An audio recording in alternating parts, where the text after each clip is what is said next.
let's flip over to another team, New England Patriots. Mac Jones officially named the starter. Cam Newton is gone from the team. The comp for me with Mac Jones, again, not going to go too deep into the college numbers. You can go see all the videos we put out this offseason going into what he did at Alabama, especially that senior year, which was just insane. But Mac Jones, to me, comps very similarly to a Joe Burrow or a Kirk Cousins. Not going to be the most mobile guy, but a cerebral quarterback that can sustain high volume in an offense. He's going to make smart decisions, and the guy's got a cannon on his right shoulder. So for me, I'm projecting him, and I threw this out there in our bold predictions episode a few weeks back. I said both Justin Fields and Mac Jones would take over in the first 4 weeks of the season, and both could be QB1s in fantasy. I have Mac. Step one complete on that hot take. I'm impressed. I'm feeling great about it so far. We'll see if they both enter the top 12, but Mac Jones should be able to enter that QB 10 to 15 range. Again, a solid streamer, just like Joe Burrow and Kirk Cousins. Not a guy I'm circling or aiming for in drafts, but the impact on these New England weapons. I mean, scratch off everything that you thought this New England Patriots offense was going to be this year, because Mac Jones brings a whole different style, a whole different scheme, a whole new skill set under center in New England. And Alex, we'll talk about some of the pass catching options, but I think the biggest winner is Damien Harris. And a lot of people have said this, and we got asked in our Discord channel, if you guys want to join the conversation with us, whether it's talking about redraft trades, dynasty startup picks, you name it. I mean, we got everything there in the Discord channel. Even joined some leagues with me and Alex, compete against us this year. But some of the folks in there were asking, why is this so good for Damien Harris? I don't get it. Doesn't Cam Newton help that rushing attack? The answer, plainly, in its most simple sense, is Cam Newton and Damien Harris both had the same amount of rushing attempts last year. It's bad. Just think about that. I mean, you're getting now 137 carries that are now available on the ground. And now, look, we're not going to copy and paste everything over. I don't think Damien Harris is going to see 260 carries this year.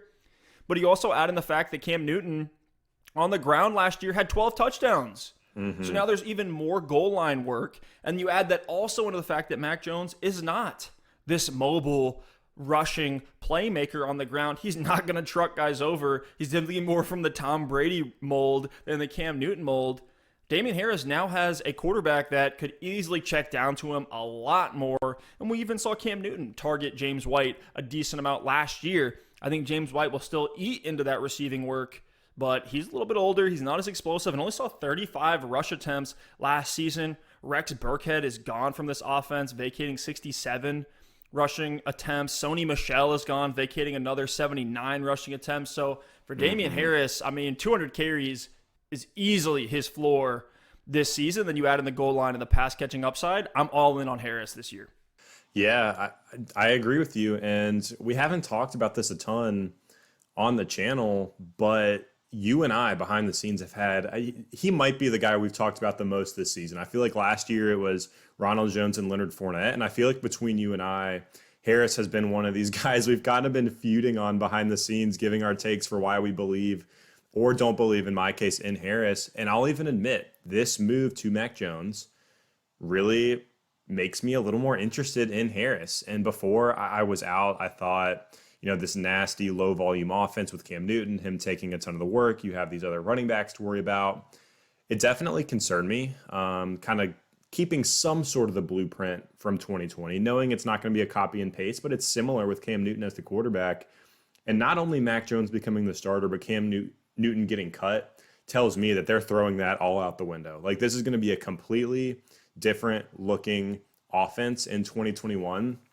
And this whole stigma around New England, at least in my mind from last season, was nasty, low volume, bottom third in the league in scoring, not running a ton of plays, trying to win games, 17-14. And with Mac Jones, it's just exciting for the offense as a whole. It breathes some life into this unit. And for Harris specifically, you said it, I'm still not like through the roof high on Damien Harris, but I can get behind his upside creeping into that running back 2 range. I don't think he's going to be a top 20 guy, but could he give you solid production to give you weeks as an RB2? Or if you went tight end early or you did something and you have him as your RB2, you should feel pretty good because just a little bit of touchdown upside sprinkled in, a little bit of receiving work sprinkled in, along with the carries we know he's going to get, definitely makes him more appealing. And I even think James White becomes a deep flex value in these PPR leagues, someone we've kind of been writing off. He was a free agent this offseason.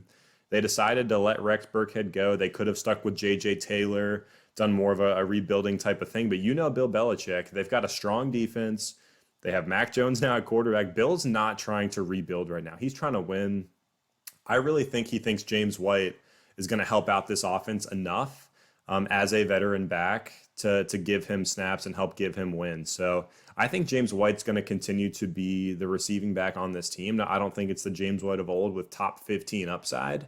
But if he's on your waiver wire, if you've already drafted and he's sitting out there in a PPR league, I think he's worth a bench stash because you can never have enough running back depth.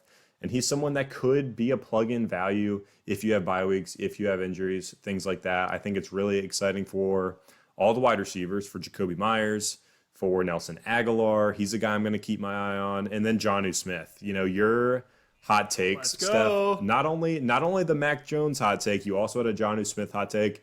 Definitely took a step in the right direction with this move by New England. So I think it's a lift to every single piece of this offense, gives them a chance to actually be a functional offense in the NFL in 2021. And I think Mac's going to have ups and downs. He's a rookie quarterback. He's going to have his games. He's going to have his turnovers. He's going to have his issues.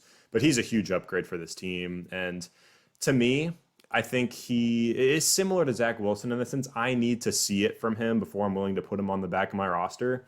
But I think he could work his way into that streaming range. I have the same names you did. I mean, Kirk Cousins, even a Matt Ryan, a Derek Carr. Like, if he shows me a little bit early on in the season, he enters that streamer range for me, and I'm willing to pick him up and play him in good matchups. So if you did punt on quarterback or you plan on going late round quarterback, I wouldn't pick up Mac Jones just yet. There's guys I still like more. I know the excitement's there, but keep a close eye on him because if he starts to show some flashes, he's definitely someone that I'm going to be interested in for the 2021 season.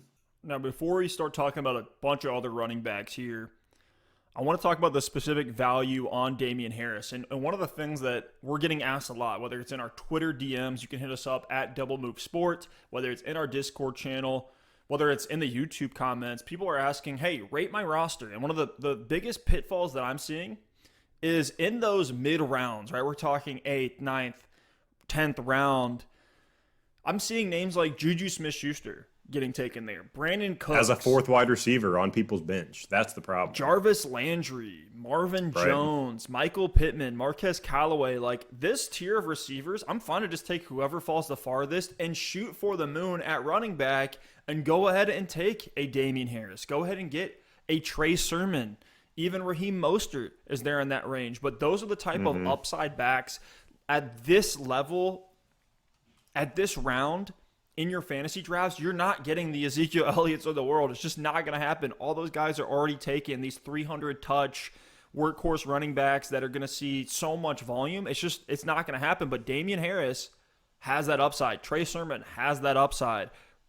These are guys that you need to be taking, not Juju Smith-Schuster, who you kind of know what you're going to get out of him. He's not going to be a league-winning pick for you. He's going to be a fine flex name. He's going to be a guy you can plug in on bye weeks and injuries. But why are you paying up for one of those guys when you could take a gamble that could hit in a big way and turn your roster from a playoff team into a championship roster? We're trying to win these titles out here.